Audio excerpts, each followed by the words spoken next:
मुश्किल है क्योंकि भारत के समाज का जो ढांचा है उसमें अगर कोई लड़की शादी के बाद जाए ससुराल में, वर्किंग तो होती ही है, बस बाहर वर्किंग नहीं होती है, वरना घर का काम नौकरी से कम तो नहीं होता है।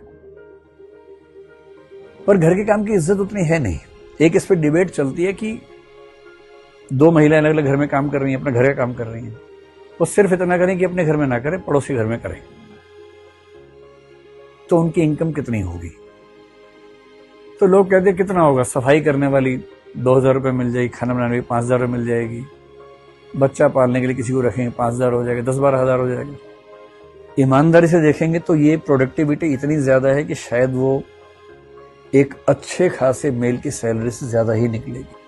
अगर आप इसकी इंटेंसिटी के साथ इसको काउंट करेंगे, केवल इस टर्म में नहीं कि कोई काम करने वाली कितने में मिल जाती है, उस तरीके से नहीं।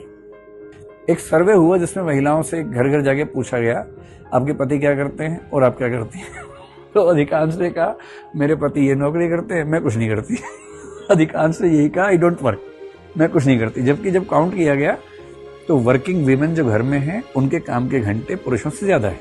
खैर, कोई हाउसवाइफ कितनी आजाद हो सकती है भारत में?